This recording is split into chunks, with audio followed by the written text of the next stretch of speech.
Video में हम बात करने वाले हैं माइक्रोबायोलॉजी के पोर्शन के बारे में और ये है from your examination that is ICMR. ठीक है, तो आईसीएमआर के लिए ऑलरेडी आपको पता है कि 2 वीडियोस में डाल चुकी हूँ टीचिंग पाठशाला पे। ये 3rd वीडियो होने वाला है and it is related to the microbiology. अभी तक जितने भी मैंने वीडियोस डाले हैं वो लगभग प्रीवियस ईयर क्वेश्चन के बेस्ड पर थे, लेकिन ये जो आज का वीडियो है वो मेनली एक्सपेक्टेड क्वेश्चन पे है कि माइक्रोबायोलॉजी से हम और क्या एक्सपेक्ट कर सकते हैं, उससे रिलेटेड हम यहाँ पे जो है कुछ कंटेंट्स को डील करने वाले हैं। ठीक है, सो लेट्स प्रोसीड।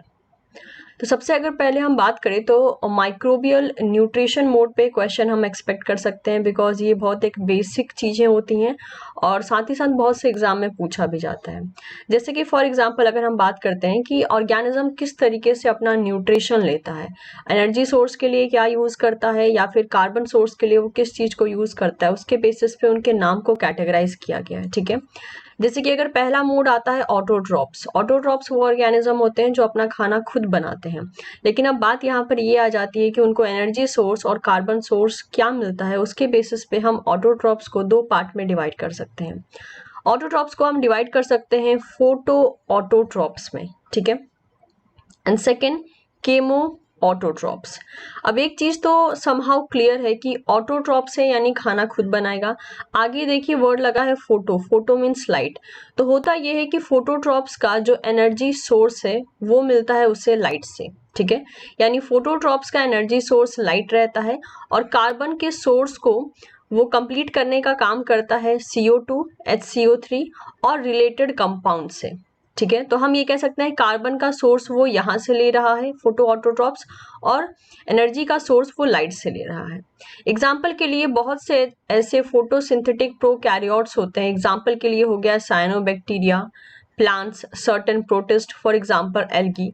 ये सभी को हम फोटो ऑटोट्रॉप्स में कैटेगराइज कर देते हैं। ठीक है, इन सभी को हम फोटो ऑटोट्रॉप्स कहते हैं। नेक्स्ट देखिए केमो ऑटोट्रॉप्स। ऑटोट्रॉप्स है, सीधी सी बात है, यानी समहाउ कार्बन सोर्स सेम रहेगा।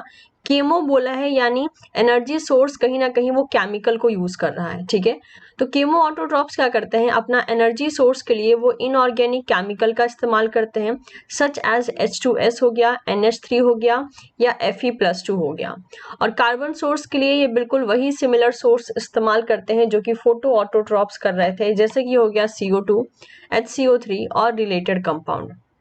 एग्जाम्पल देखा जाए अगर ऐसे ऑर्गेनिज्म का तो वो हो जाएंगे unique to the certain prokaryotes, जैसे कि एग्जाम्पल हो गया सल्फोलोबस।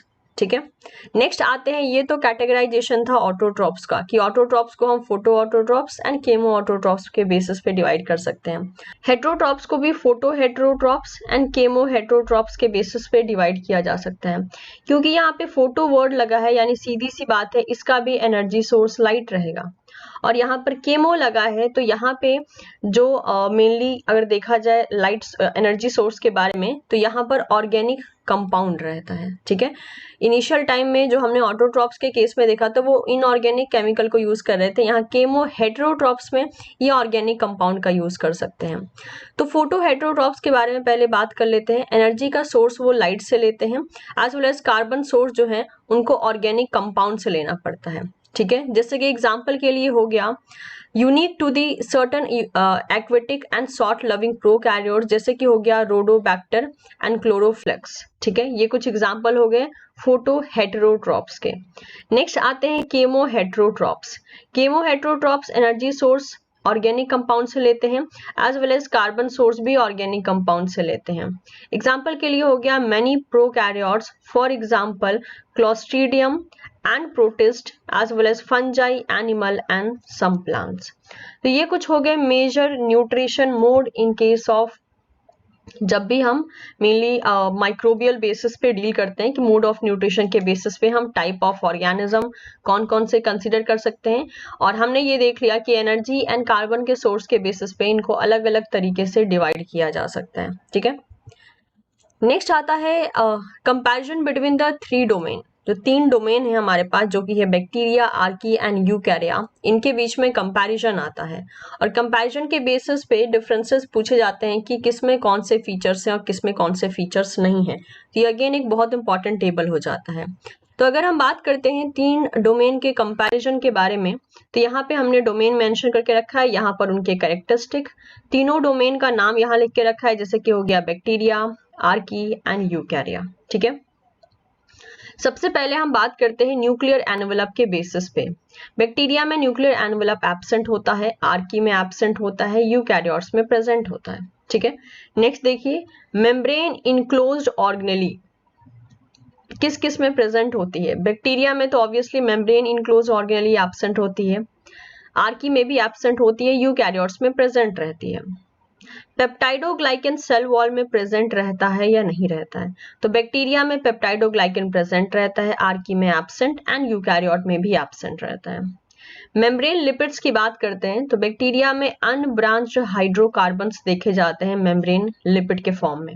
ठीक है, आर्की में देखा जाता है कुछ ब्रांच हाइड्रोकार्बन्स प्रेजेंट होते हैं एंड यूकैरियोट्स में भी अनब्रांच हाइड्रोकार्बन होते हैं, जैसा हमने बैक्टीरिया के केस में देखा था।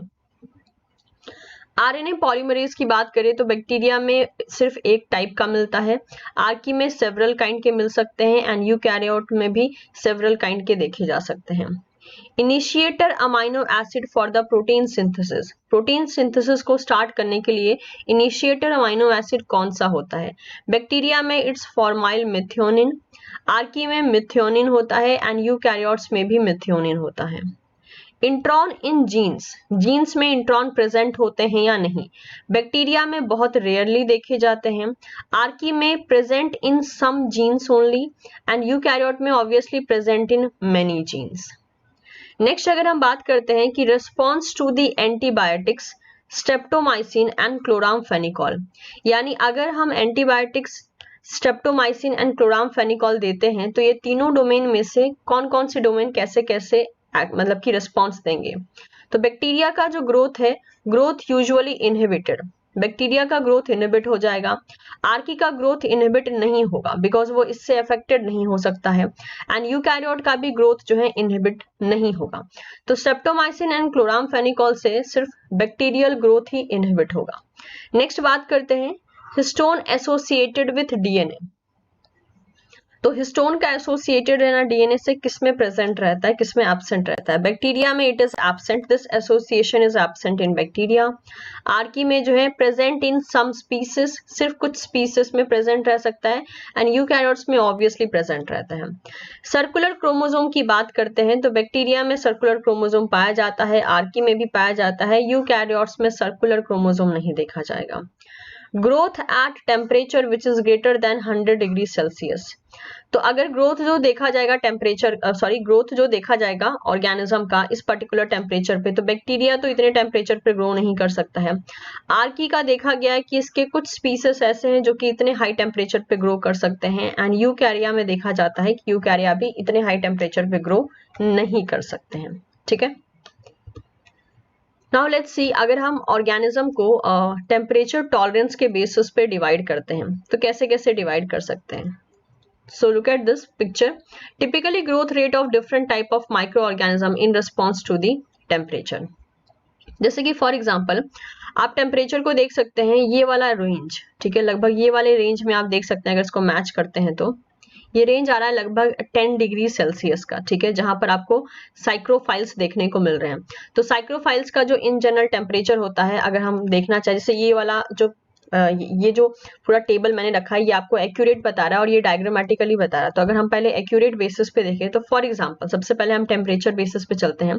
टेम्परेचर जो है दो टाइप से हो सकता है, बहुत हाई हो सकता है, बहुत लो हो सकता है। ऐसे ऑर्गेनिज्म जो कि बहुत हाई टेम्परेचर पे पाए जाते हैं उसे हम हाइपरथर्मोफिल्स बोलते हैं। ठीक है, यहाँ पे कुछ एग्जाम्पल देके रखा है, दैट इज मिथानोपाइरस कैंडेलेरी देके रखा है। ये कौन से डोमेन से बिलोंग करता है, आर्की से बिलोंग करता है।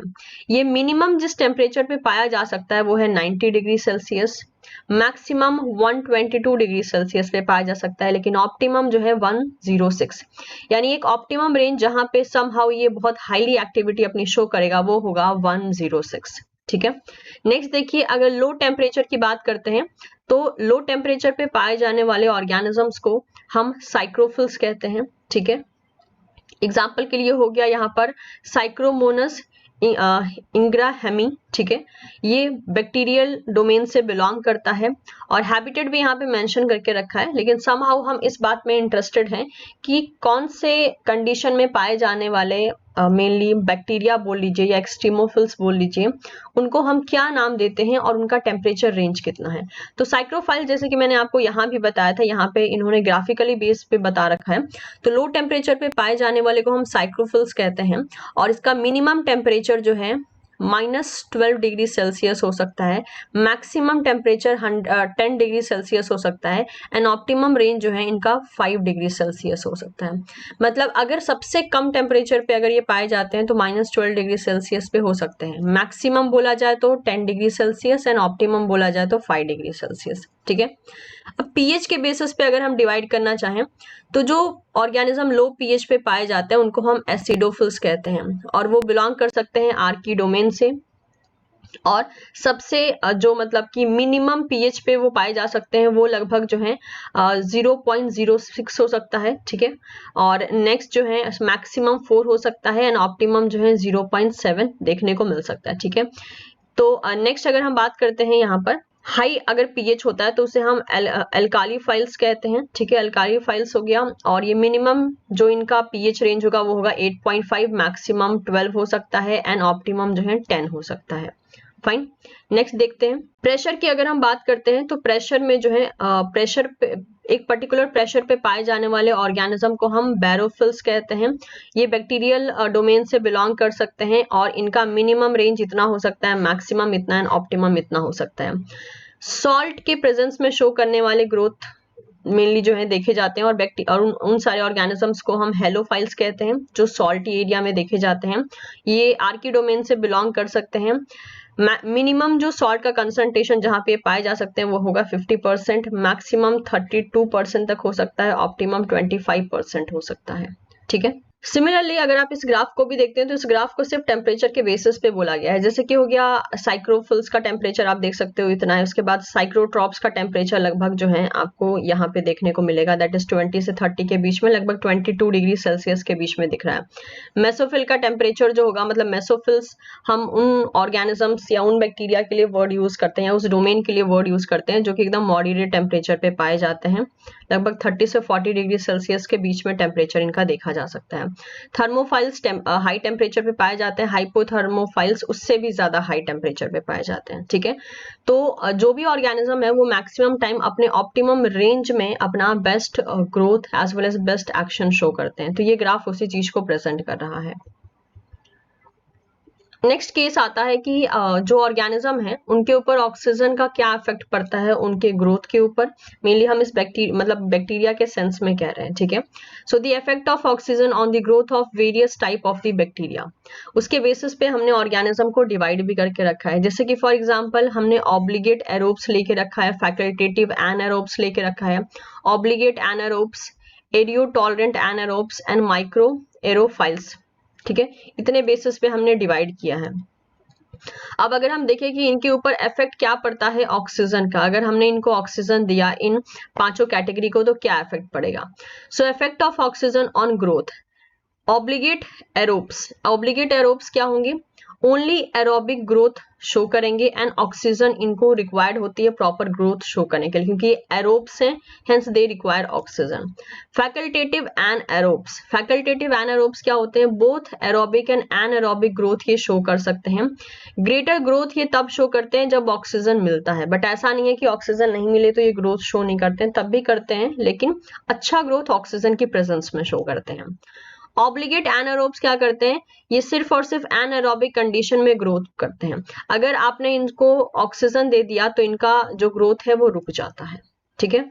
So growth ceases in the presence of oxygen.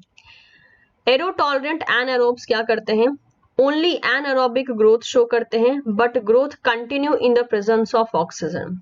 ये एनारोबिक कंडीशन में ही ग्रो करते हैं, लेकिन अगर आप ये जब ग्रो कर रहे हैं तब अगर आप ऑक्सीजन का वहां प्रेजेंस मतलब कि मेनली लगा दो तो देखने को ये मिलता है कि इनकी ग्रोथ रुकती नहीं है, ग्रोथ कंटिन्यू रहती है, ठीक है। लेकिन ग्रोथ के लिए ये एनारोबिक कंडीशन को प्रेफर करते हैं। माइक्रो एरोफिल्स का कंडीशन क्या है? ओनली एरोबिक ग्रोथ शो करते हैं, oxygen required in the low concentration. इनको ग्रोथ के लिए ऑक्सीजन चाहिए लेकिन लो कंसंट्रेशन में चाहिए, ठीक है। सो इस ढंग से हमने देखा कि ये ऑक्सीजन की प्रेजेंस में कैसा ग्रोथ शो कर सकते हैं। नेक्स्ट डायग्रामेटिकली अगर आप देखना चाहें तो यहाँ मेंशन है bacterial growth in the tube of solid growth medium, ठीक है। तो बैक्टीरियल ग्रोथ जो है ट्यूब में आपको दिखा रहा है वो भी मतलब कि सॉलिड ग्रोथ मीडियम पे शो किया जा रहा है। तो देख सकते हैं आप ऑब्लिगेट एरोब्स का जो है प्रेजेंस यहाँ मिल रहा है आपको, फैकल्टेटिव एनारोब्स यहाँ भी ग्रो कर रहे हैं और यहाँ पे थोड़ा सा अनयूनिफॉर्म बेसिस पे हैं। ऑब्लिगेट एनारोब्स यहाँ पे ग्रो कर रहे हैं।